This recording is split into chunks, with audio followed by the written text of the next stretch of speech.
First year complete হওয়ার পর second ইয়ারে ভর্তির বিষয়ে কিছু কথা বলার জন্য কলেজে চলে গিয়েছিলাম। সাথে একটু ব্যাংকেও গিয়েছিলাম, কিছু কাজ ছিল। আর বাসায় আসার পর বান্ধবীদেরকে নিয়ে চলে গিয়েছিলাম আমার আরেকটা বান্ধবীর বার্থডে গিফট কেনার জন্য। সাথে থাকছে একটা পার্সেল রিসিভ করা। তো সব মিলিয়ে আজকে একটা র‍্যান্ডম ব্লগ তোমাদের মাঝে চলে এসেছে। So hello everyone, it's me Diya and welcome to Diya's blog. আশা করি তোমরা সবাই ভালো আছো আর আমি অনেক ভালো আছি।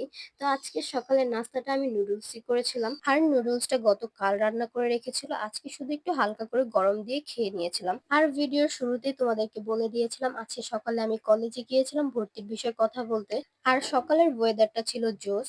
এত বৃষ্টি হয়েছিল গতকাল, আর আজকে সকালে পুরো মানে কি বলবো, রাস্তাঘাট ভিজে ভিজে অবস্থা, আর খুব সুন্দর ঠান্ডা বাতাস হচ্ছে। আর এই সুন্দর ওয়েদারে গিয়েছিলাম আমি কলেজ এন্ড ব্যাংকে গিয়েছিলাম কিছু কাজ করতে। মানে আমার কিছু বকেয়া ছিল, তো সেগুলো যাবো যাবো করে আর দেওয়া হচ্ছিল না। তো ভাবলাম যেহেতু আজকে কলেজের জন্য বের হয়েছিলাম, তো আজকেই আমি সব কাজ কমপ্লিট করে একেবারে বাসায় যাব।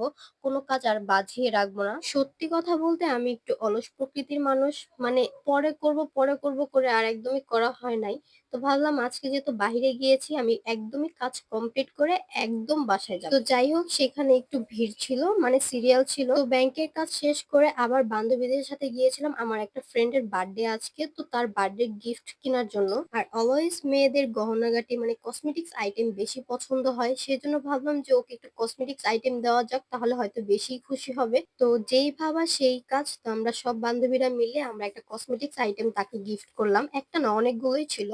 তো তখন আমরা বাসায় ফেরার পথে ভাবলাম যে ছোট ফুচকা বাইরে বিক্রি করতেছিল, তো খেয়ে একদম বাসায় চলে যাওয়া যাক। আর একটা জিনিস কি, আমি কিছুক্ষণ আগে বাহিরে থেকে বাসায় মাত্র ফিরে যে একটু রেস্ট নিব ভাবছি, মানে দুপুরের খাওয়াটা কমপ্লিট করে ভাবছি যে এখন একটু স্নান করে ঘুম দিব। ঠিক তখনই আমার একটা পার্সেল এসেছে। তো কি করব, আমার যেহেতু পার্সেল এসেছে আমারই নিচে যে নিয়ে আসতে হবে। তো তখনই আমি নিচে চলে গিয়েছিলাম আর পার্সেলটা নিয়ে এসেছিলাম। নিয়ে আসার পর মনে হলো যে একসাথে আনবক্সিং করি, মানে তোমাদেরকেও দেখাই আমিও দেখি। তো এই ড্রেসটা এইরকম ভাবে দেখা যাচ্ছে, কিন্তু আমি চাচ্ছিলাম যে ড্রেসটা পুরো রেডি হওয়ার পরে তারপরে দেখাবো। যাই হোক, এখানে এই পর্যন্তই থাকুক। আর এখন হচ্ছে লম্বা একটা ঘুম দিয়ে ঘুম থেকে উঠেছি আর বান্ধবীর বার্থডেতে যাওয়ার জন্য রেডি হচ্ছি। কিন্তু আমার কপালটা এতটাই খারাপ যে দেখো, আজকে এই ড্রেসটা পরার জন্য আমি বের করেছি, কিন্তু এই ড্রেসটা যদি আমি আগে একবার পরে দেখতাম যে মানে অনেক লুজ হয় আমার, মানে একদমই ঢিল ঢিল করে। তো সেই জন্য অন্য একটা ড্রেস পরে চলে গিয়েছিলাম বান্ধবীর বার্থডেতে। তো কেকটা একদমই বাসায় কাটা হয়েছিল আর খাওয়া দাওয়াটা বাহিরে হয়েছিল। তো কেকটা বাসায় কেটে আমরা হই হুল্লা করে চিৎকার চেঁচামেচি করে কেকটা কাটলাম। এরপর আমরা বাহিরে গিয়েছিলাম খাওয়া দাওয়ার জন্য। তো এখানে আমার ফ্রেন্ডের মা বাবা দিদা সবাই গিয়েছিল, সাথে আমরাও গিয়েছিলাম। আর যেখানে সবগুলো বান্ধবী একসাথে থাকবে সেখানে ভিডিও হবে না, এইটা তো কখনো সম্ভবই না। যাই হোক, আমরা সবাই মিলে ভিডিও বানিয়ে নিয়েছি। কিন্তু ভিডিও কিন্তু একটা বানাইনি, অনেকগুলো বানিয়েছি। সবই আস্তে আস্তে আমার এই পেজে আপলোড হবে। বাট আজকের ব্লগটা এই পর্যন্তই রাখি।